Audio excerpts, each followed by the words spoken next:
Assalamualaikum warahmatullahi wabarakatuh.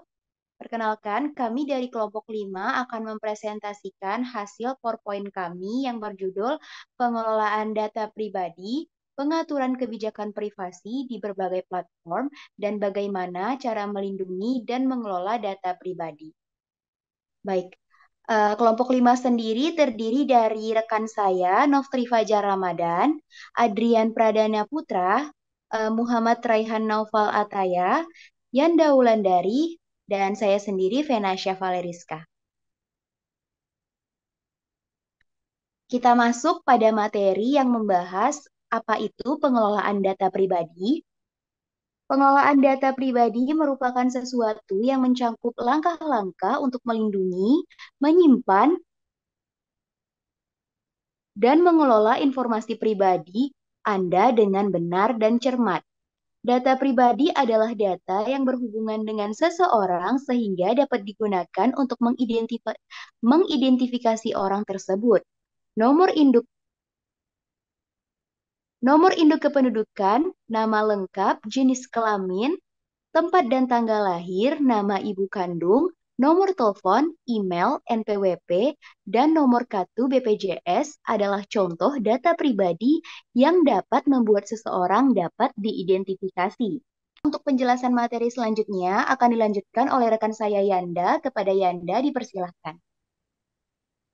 Terima kasih kepada rekan saya, Venasya. Baik, untuk kali ini saya akan menjelaskan tentang aspek utama dalam pengelolaan data pribadi. Terdapat 6 aspek utama, yaitu yang pertama, privasi dan kebijakan penggunaan. Pahami kebijakan privasi setiap platform atau layanan yang Anda gunakan. Yang kedua, pengaturan privasi. Manfaatkan pengaturan privasi yang disediakan oleh platform atau aplikasi. Yang ketiga, terdapat kata sandi yang kuat. Gunakan kata sandi yang kompleks dan berbeda untuk setiap akun. Yang keempat adalah izin akses aplikasi. Berikan izin akses hanya untuk informasi yang memang diperlukan oleh aplikasi tersebut. Yang kelima adalah pencegahan phishing. Waspada upaya phishing yang memperoleh informasi pribadi dengan menyamar sebagai komunikasi resmi. Yang terakhir ada backup data. Lakukan backup data secara teratur, terutama untuk informasi yang sangat penting.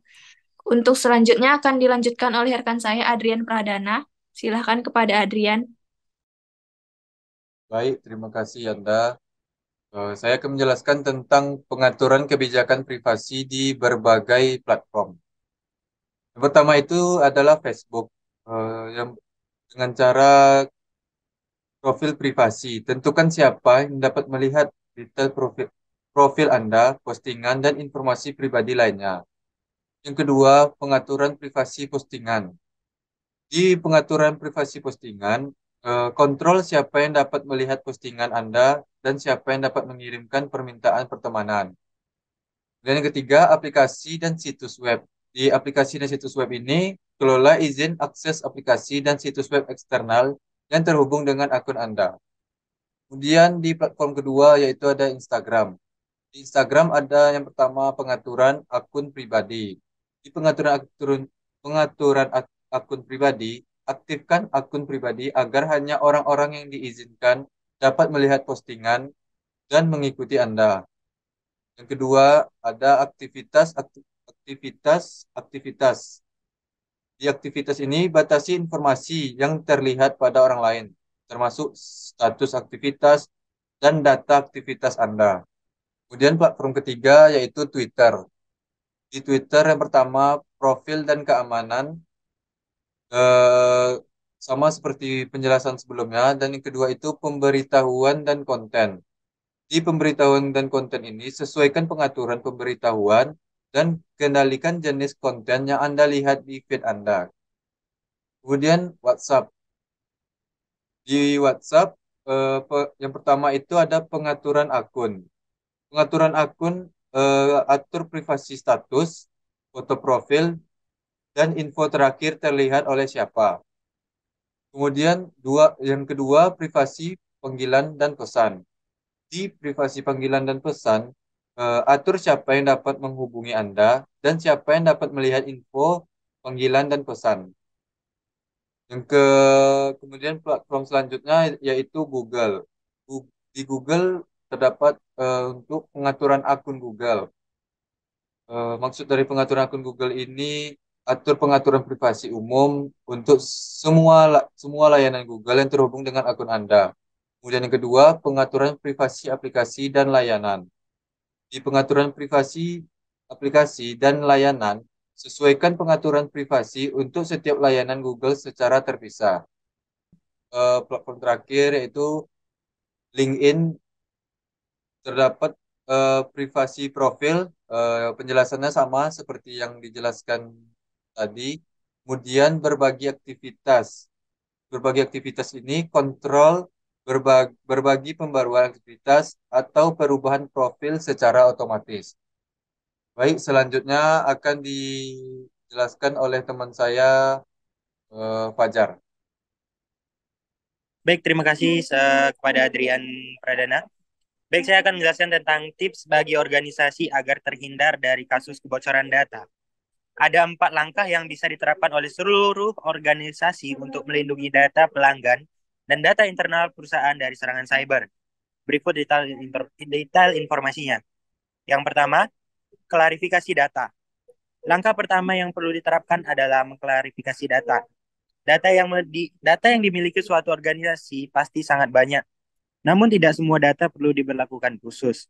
Oleh karena itu, setiap organisasi perlu mengklarifikasikan data apa saja yang hendak dilindungi. Klarifikasi data akan memudahkan sesuatu organisasi untuk memulai strategi keamanan data. Yang kedua, lindungi perangkat yang digunakan. Tips agar terhindar dari kasus kebocoran data selanjutnya adalah melindungi perangkat kerja. Terlebih saat ini banyak karyawan yang bekerja dari rumah, sehingga perangkat kerja beroperasi di luar jaringan perusahaan dan tidak ada proteksi. Suatu organisasi perlu memasang solusi keamanan email dan web security, network security, dan endpoint security pada perangkat yang digunakan untuk mengolah data penting. Yang ketiga, lindungi data yang tersimpan di cloud. Tips selanjutnya adalah melindungi data yang tersimpan di cloud. Saat ini, tingkat bisnis sudah banyak memanfaatkan cloud untuk menyimpan data sensitif. Maka dari itu, sudah kewajiban bagi setiap organisasi untuk memberikan proteksi lebih terhadap data yang tersimpan di cloud. Solusi keamanan Solusi keamanan cloud security dapat menjadi solusi untuk atasi kendala ini. Yang keempat itu ada terapkan keamanan hak akses. Penyalahgunaan hak akses adalah ancaman keamanan cyber yang sering terjadi dalam lingkungan perusahaan. Maka pengawasan dan pengelolaan akses ke akun-akun khusus merupakan hal yang perlu diprioritaskan. Dalam hal ini, perusahaan dapat memanfaatkan solusi Identity Access Management atau EIM dan Privilege Access Management atau PAM. Itu paparan dari saya. Selanjutnya akan dijelaskan dari kawan kita. Baik, terima kasih Fajar. Di sini saya akan menjelaskan tentang mengontrol privasi di media sosial. Yang pertama ada kontrol privasi. Periksa pengaturan privasi di akun media sosial Anda dan pastikan hanya orang-orang yang diizinkan dapat melihat informasi pribadi Anda. Yang kedua, berbagi dengan bijak. Hindari memposting informasi seperti alamat rumah atau nomor telepon yang dapat dimanfaatkan oleh pihak yang tidak bertanggung jawab. Yang ketiga, penghapusan yang aman. Saat ingin membuang media penyimpanan data, pastikan data pribadi dihapus secara permanen dan menggunakan metode penghapusan yang data yang aman.